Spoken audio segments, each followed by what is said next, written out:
नमस्कार मेरे प्यारे बच्चों हम लोग पहला अध्याय तो ज्योग्राफी का देख लिए, पहला चैप्टर।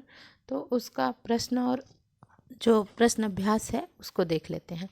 तो मैं प्रश्न करूँगी, आप लोग आंसर देते चलना साथ साथ में। चलिए देखते हैं कि पहला प्रश्न है, कर्क रेखा किस राज्य से नहीं गुजरती है। पहला प्रश्न क्या है, कर्क रेखा किस राज्य से नहीं गुजरती है। राजस्थान, उड़ीसा, छत्तीसगढ़, त्रिपुरा। तो देखिए, सबसे पहले तो ये हमको जानना है किस राज्य से होकर गुजरती है। फिर उसके बाद हम लोग इस ऑप्शन में से उसको कट कर देंगे जिस राज्य से होकर नहीं गुजरती। तो सबसे पहले आप लोग फटाफट आंसर दीजिए और मैं आप लोग को मैप द्वारा समझाती हूँ। चलिए आप लोग आंसर दीजिए फटाफट। कर्क रेखा किस राज्य से नहीं होकर गुजरती है। मैं आप लोग को तब तक दिखाती हूँ कि कर्क रेखा किन किन राज्यों से होकर गुजरती है। तो देखो, सबसे पहले तो गुजरात, क्या कर लो तुम लोग, गुजरात से होकर राजस्थान, मध्य प्रदेश, ठीक। उसके बाद आप लोग छत्तीसगढ़ कर लो, फिर झारखंड कर लो, फिर पश्चिम बंगाल कर लो, फिर आपका ये त्रिपुरा और मिजोरम।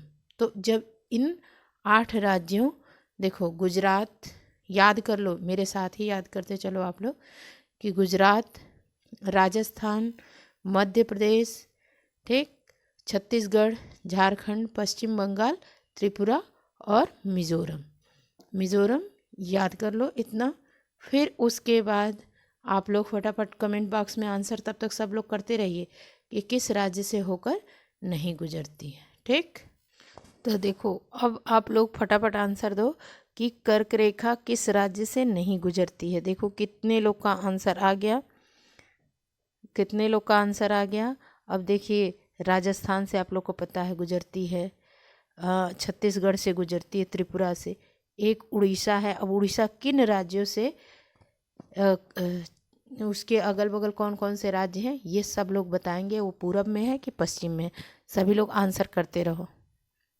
तो अब आप लोग को ये तो पता चल गया ना कि कर्क रेखा किस राज्य से नहीं गुजरती है। आंसर भी देते रहो और सही आंसर जान लो कौन से, उड़ीसा। अब हम लोग चलते हैं, भारत का सबसे पूर्वी देशांतर कौन सा है। आंसर देना हम लोग को, भारत का सबसे पूर्वी देशांतर। तो ऑप्शन देख लो और आंसर करते रहो और हम लोग समझेंगे मैप के द्वारा। देखो हमारा ये मैप है ना, इसमें देखो आपको ये भारत का मैप दिख रहा है ना, सबको भारत का मैप दिख रहा है, ठीक। भारत का मैप सबको दिख रहा होगा। तो अब ये आप लोग को जानना है कि आपका देशांतर, तो देखो पहले कितने से कितने में स्थित है, पहले देशांतर देख लो और अक्षांश देख लो। तो देखो आपको दिख रहा होगा 68 डिग्री 7 मिनट पूर्वी से 97 डिग्री 25 मिनट पूर्वी तक, और अक्षांश देख लो 37 डिग्री 6 मिनट उत्तरी अक्षांश से, दक्षिणी आपका 8 डिग्री 4 मिनट। तो ये आपका इंडिया का मैप है। और देशांतर कितना, तो आपका आखिरी पूछा है ना 97 डिग्री 25 मिनट। तो अब आंसर चलिए देखते हैं कि कितने लोग का आंसर आ गया सही। फटाफट सब लोग आंसर देते रहो। सबसे पूर्वी देशांतर पूछा था ना, भारत का सबसे पूर्वी देशांतर। तो आंसर कौन सा सही हो जाएगा, जल्दी जल्दी सब लोग बताते रहो। ये आपका क सही हो जाएगा, 97 डिग्री 25 मिनट पूर्व, ठीक। अब चलिए अगला प्रश्न हम लोग देख लेते हैं। अगला प्रश्न क्या है कि उत्तराखंड, उत्तर प्रदेश, बिहार, पश्चिम बंगाल और सिक्किम की सीमाएं किस देश को छूती हैं। उत्तराखंड, उत्तर प्रदेश, बिहार, पश्चिम बंगाल और सिक्किम की सीमाएं किस देश को छूती हैं। आंसर करिए आप लोग। देखो बच्चों, क्या क्वेश्चन था आप लोग का कि उत्तराखंड, उत्तर प्रदेश, बिहार, पश्चिम बंगाल एवं सिक्किम की सीमा कौन से देश से लगती है। तो सबसे पहले आप लोग को राज्य जानना होगा, ठीक। आप लोग कमेंट बॉक्स में आंसर देते रहिए, फटाफट देते रहिए। और इसके बाद आप लोग देखिए, ये आपका आपका ये देखिए, आपके पड़ोसी देश हैं, पाकिस्तान है तो इधर राजस्थान, ये ना, यहाँ अफ़गानिस्तान, ये चीन, ये नेपाल, भूटान, बांग्लादेश, म्यांमार। ठीक, तो अब यहाँ भूटान, तो यहाँ पर कहीं उत्तराखंड और ये दिख रहा है नहीं, यहाँ पर देखो ये आपका उत्तराखंड है। कौन सा राज्य है? उत्तराखंड। ये उत्तर प्रदेश, बिहार, पश्चिम बंगाल, ये छोटा सा जो है ना, ये सिक्किम। तो ये किस देश से लग रही है? इसकी सीमा किस देश से? अब राज्य जान लो, उत्तराखंड, उत्तर प्रदेश, बिहार, पश्चिम बंगाल, सिक्किम। फटाफट आप लोग कमेंट बॉक्स में आंसर करते रहिए और देखिए किस देश से लगती है? नेपाल। किससे? नेपाल। तो आप लोग कमेंट बॉक्स में आंसर दीजिए इस प्रश्न का कि उत्तराखंड, उत्तर प्रदेश, बिहार, पश्चिम बंगाल, सिक्किम की सीमाएं किस देश को छूती हैं? तो चीन को छूती हैं कि भूटान को, कि आपका नेपाल, म्यांमार, कौन से? जल्दी जल्दी आंसर सबके आने चाहिए। तो आपका सही आंसर क्या है? नेपाल। क्या है? नेपाल। ठीक ना। चलिए अब हम लोग अगला प्रश्न कर लेते हैं। नेक्स्ट प्रश्न हमारा क्या है कि ग्रीष्मावकाश में आप यदि कावरत्ती जाना चाहते हैं तो किस केंद्र शासित क्षेत्र में जाएंगे? इसके लिए आप लोग को केंद्र शासित प्रदेश की जानकारी एकदम, कितने राज्य हैं और कितने केंद्र शासित प्रदेश, ये अब तक आप लोग को पता चल गया। 28 राज्य और 8 केंद्र शासित प्रदेश, और उनकी राजधानी भी आप लोग को याद करनी है, तब आप लोग आंसर दे लोगे। तो चलिए मैप से समझते हैं। मैप से हमारे दिमाग में हमेशा के लिए ना, हमारे माइंड में सेट हो जाती है बातें कि अच्छा मैप में हमने देखा था, तो सारी चीज़ें सेट हो जाती है। तो हम लोग मैप से आगे बढ़ते हैं। तो देखो हमको कौन से केंद्र शासित प्रदेश में जाना रहेगा अगर कावरत्ती, तो आप लोग देखो कि ये आप लोग के लक्षद्वीप है। क्या है? लक्षद्वीप। लक्षद्वीप जाओगे तो उसकी राजधानी कावरत्ती। ठीक, तो कावरत्ती आप लोग जाओगे। ठीक है, चलिए अगला प्रश्न देख लेते हैं। अगला प्रश्न है कि मेरे मित्र एक ऐसे देश के निवासी हैं जिस देश की सीमा भारत के साथ नहीं लगती। तो आप लोग को क्या पता करना है? आप लोग को पता करना है भूटान, तजाकिस्तान, बांग्लादेश, नेपाल। तो आप लोग अभी पड़ोसी देश के बारे में पढ़े हैं ना, देखे भी हैं मैप से, फिर भी हम लोग मैप से फिर एक बार देख लेते हैं। तो पहले आप लोग जो पड़ोसी देश हैं उनके बारे में जान लीजिए। पाकिस्तान, अफ़गानिस्तान ऊपर, ठीक, उसके बाद चीन, नेपाल, भूटान, बांग्लादेश, म्यांमार। तो और सबसे बड़ी जो सीमा लगती है वो बांग्लादेश के साथ, और सबसे कम अफ़गानिस्तान में। यहाँ ऊपर है अफ़गानिस्तान। ठीक है, यहाँ ऊपर अफ़गानिस्तान। तो बहुत थोड़ा, कितना? 106 किलोमीटर, 106 किलोमीटर की सीमा लगती है। तो इसमें आप लोग के ऑप्शन में जो जो दिया, बांग्लादेश देखो, पाकिस्तान, चीन, अफ़गानिस्तान ऊपर है, नेपाल, भूटान, बांग्लादेश, म्यांमार। ठीक, और नीचे आप लोग के स्थली, जो स्थलीय हो गए, और जो जली है वो श्रीलंका और मालदीव। ठीक ना, तो इसको लेके 9 हो गए। तो अब हम लोग ये जान लेंगे कि किसके साथ नहीं लगती है। ठीक ना, तो चलिए चलते हैं। तो देखो मेरे मित्र एक ऐसे देश के निवासी हैं जिस देश की सीमा भारत के साथ नहीं लगती, आप बताइए। तो भूटान के साथ लगती है, बांग्लादेश के साथ लगती है, आप लोग को पता है, नेपाल। तो ये तजाकिस्तान के साथ नहीं, अफ़गानिस्तान के साथ लगती है। तो आपका ये आंसर सही हो जाएगा। अब चलिए अब हम लोग चलते हैं नेक्स्ट प्रश्न के।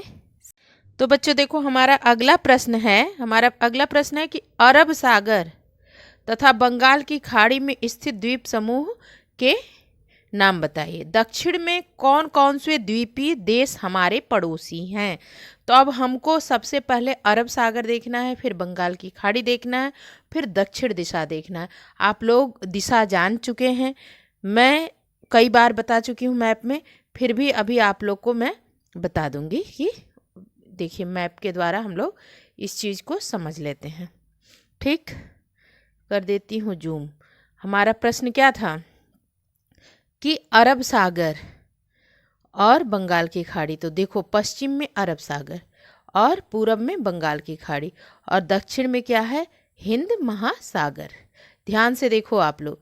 तो आप लोग का प्रश्न क्या था? आप लोग का प्रश्न था कि अरब सागर तथा बंगाल की खाड़ी में स्थित द्वीप समूह का नाम बताना है। ठीक, तो द्वीप समूह अरब सागर में स्थित द्वीप समूह कौन सा है? देखो लक्षद्वीप। कौन सा है? ध्यान से देखो, लक्षद्वीप दिखा। और बंगाल की खाड़ी में अंडमान निकोबार।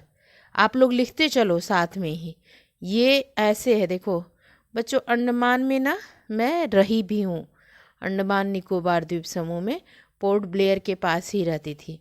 ठीक, तो ये है आपका अंडमान और निकोबार द्वीप समूह जो बंगाल की खाड़ी में स्थित है। और ये अरब सागर में ये लक्षद्वीप। और दक्षिण में देखो मालदीव है, दूसरा देश, और श्रीलंका, ये दक्षिण हो गया। और ऊपर आपका उत्तर, नॉर्थ साउथ। तो आपके जो द्वीपीय देश में आ जाएगा मालदीव और श्रीलंका। तो आप लोग को प्रश्न आप लोग का क्लियर हो गया ना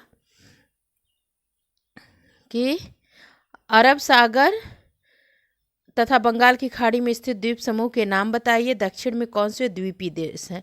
तो एक मालदीव हो गया, एक श्रीलंका। तो अभी आप लोग को अरब सागर कहाँ पर स्थित है? पश्चिम में। बंगाल की खाड़ी कहाँ पर स्थित है? पूरब में। दक्षिण में मालदीव और श्रीलंका। उन देशों के नाम बताइए जो क्षेत्रफल में भारत से बड़े हैं। तो आप लोग को पता ही है कि रूस, कनाडा, अमेरिका, चीन, ब्राज़ील और ऑस्ट्रेलिया के बाद भारत का नंबर आता है। ठीक, आप लोग को मैप से भी ये एक दिन समझा दूंगी आप लोग को। ठीक, अब हम लोग को जानना है कि हमारे उत्तर पश्चिम, उत्तरी और उत्तर पूर्वी पड़ोसी देश के नाम बताने। उत्तर पश्चिम, उत्तर पूर्वी और उत्तरी। ठीक ना, यानी दक्षिण का आप लोग जान चुके कि द्वीपीय देश हैं मालदीव और कौन सा? मालदीव और श्रीलंका। तो अब हम लोग इस मैप में चलते हैं। मैप क्या कहता है कि उत्तर पश्चिम में पाकिस्तान, देख रहे हो ना, पाकिस्तान और अफ़गानिस्तान। सबसे कम अफ़गानिस्तान से लगता है और सबसे ज़्यादा किससे लगता है? बांग्लादेश से, भारत की सीमा। और आप लोग को इधर उत्तर में नेपाल, भूटान, चीन, ठीक है, और यहाँ पर म्यांमार। कौन सा? म्यांमार। तो अभी आप लोग ने देख लिया, आप लोग का प्रश्न जो था कि उत्तर पश्चिम में और उत्तर पूर्वी पड़ोसी देशों के नाम। हमारे उत्तर पश्चिमी, उत्तरी, तो उत्तर पश्चिम में पाकिस्तान और अफ़गानिस्तान हो गया, और उत्तर में नेपाल, चीन, और उत्तर पूर्वी में क्या हो गया आपका? उत्तर पूर्वी में कौन कौन सा हो गया? म्यांमार और बांग्लादेश। उत्तर पूर्वी में कौन कौन सा हो गया? म्यांमार और बांग्लादेश। और उत्तरी में जो आपका चीन, जहाँ तिब्बत, नेपाल एवं भूटान, 3 देश। और आपका उत्तर और पश्चिम में पाकिस्तान और अफ़गानिस्तान। अब आप लोग का आंसर ये क्लियर। अब चलिए हम लोग, चौथा प्रश्न है, भारत में किन किन राज्यों से कर्क रेखा गुजरती है, उनके नाम बताइए। तो कितने राज्य से? अब चलिए ये मैप के द्वारा समझाते हैं। देखिए ये है कर्क रेखा, ध्यान से देखिए आप लोग, ये है कर्क रेखा।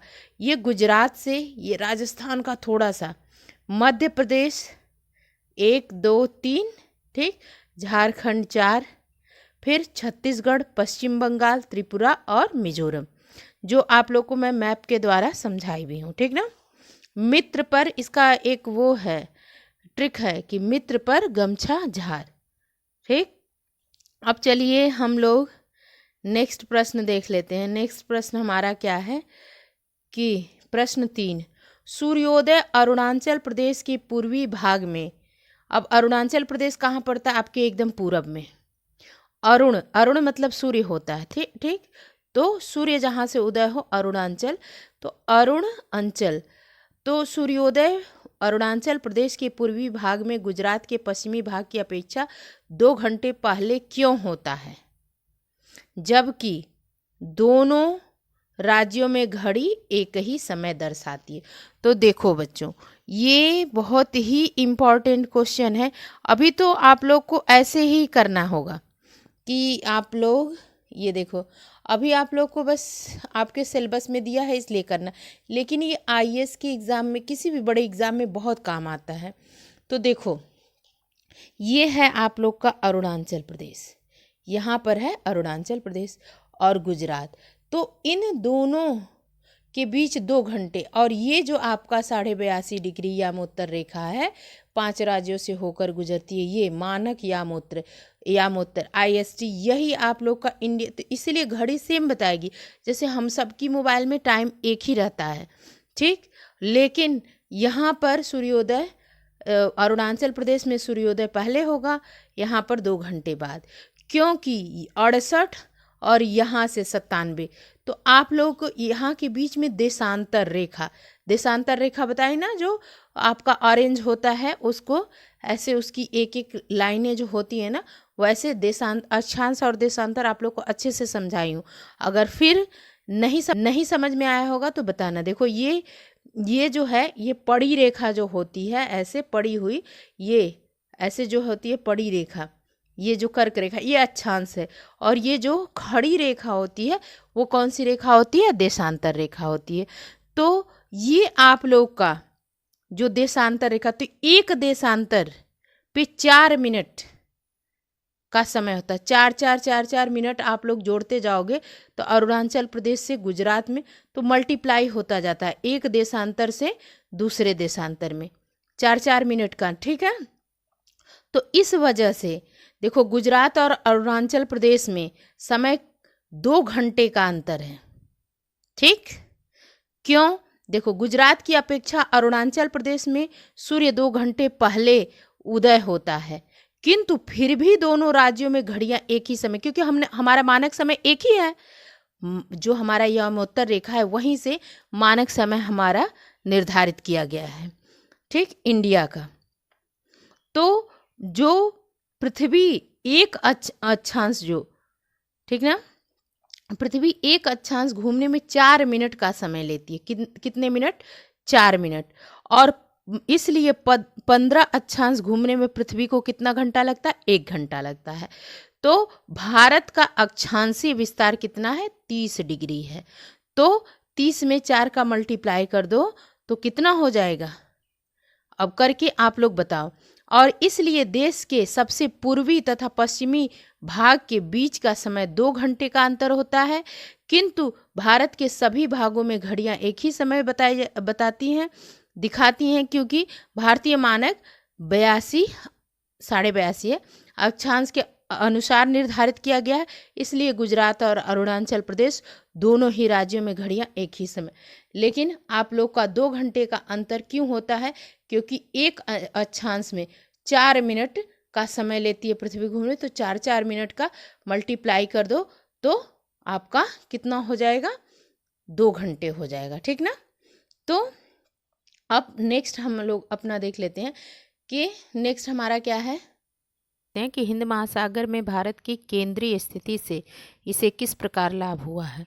तो भारत को बहुत लाभ हुआ है, क्योंकि भारत का जो भूखंड है, भारतीय भूखंड जो बोलते हैं, वो पश्चिमी और पूर्वी एशिया और पश्चिमी एशिया के केंद्र में स्थित है। जो भाग एशिया महाद्वीप से जुड़ा है, जो मतलब ऊपर भूमार्ग जिसको बोलते हैं, पर्वतीय दर्रा, इसकी सहायता से वही भाग इसे उत्तर पश्चिम में कौन सा देश है? पाकिस्तान, अफगानिस्तान, पूर्व दिशा में म्यांमार, तो इसके पड़ोसी देशों से जोड़ता है, ठीक। और दक्षिण में प्रायद्वीपीय भाग हिंद महासागर के अंदर दूर तक फैला हुआ है। तो वहाँ पर जिससे भारत को पश्चिमी तट से पश्चिमी एशियाई, अफ्रीका और यूरोप तथा दक्षिण पूर्वी एवं पूर्वी तट से पूर्वी एशिया के देशों के साथ नज़दीकी संबंध बनाने में मदद मिलता है। भारत की सामरिक स्थिति से ने प्राचीन समय से ही जल एवं थल मार्ग से विचारों एवं सामान के आदान प्रदान में सहायता प्रदान की। यही कारण है कि हिंद महासागर में भारत की स्थिति अत्यंत महत्वपूर्ण है। उत्तर में जो पर्वतों के आर पार जाने वाले विभिन्न दर्रों से, दर्रा जानते हो, दो पर्वतों के बीच जो रास्ता रहता है ना, वो दर्रा होता है, प्राचीन यात्रियों को आने जाने का मार्ग मिलता था। उपनिषदों में, रामायण में, पंचतंत्र की कहानियों, भारतीय अंकों, दशमलव प्रणाली संबंधी विचार इसी माध्यम से विश्व के अन्य भागों में भी पहुंचा। हमारे यहाँ से जाके मसाले, मलमल और व्यापार, अन्य सामान भारत से अन्य देशों में ले जाया जाता था। दूसरी ओर यूनानी मूर्तिकला, पश्चिमी एशिया से भारत विभिन्न प्रकार के गुंबद, मीनार बनाने का भवन निर्माण कला देश के विभिन्न भागों में देखी जा सकती है। तो हिंद महासागर में ना किसी भी अन्य देश का समुद्र तट भारत जितना बड़ा नहीं है। वास्तव में हिंद महासागर भारत की महत्वपूर्ण स्थिति के कारण ही इस महासागर का नामकरण भारत के नाम पर किए जाने को सही ठहराता है। ठीक है बच्चों, धन्यवाद। मिलूंगी नेक्स्ट वीडियो में। वो भी मानचित्र कौशल आप लोग समझा दी हूँ। कम से कम इस वीडियो में मैंने 8 से 10 बार आप लोग को ये सारी चीज़ें बताई।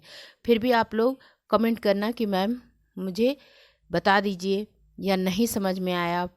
प्रियंवदा, रूपा, विपिन, कोई भी, सारे बच्चे क्लास 9th के, विपिन हो गई, पल्लवी, जो लोग भी, रूपांशी, आप लोग बेटा अगर जो इसमें नहीं समझ में आएगा आप कमेंट बॉक्स में कमेंट करना।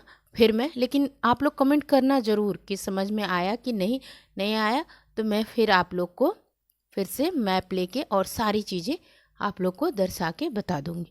ठीक है, और वीडियो को लाइक ज़रूर किया करो बच्चों। ठीक, मिलती हूँ नेक्स्ट वीडियो में। धन्यवाद।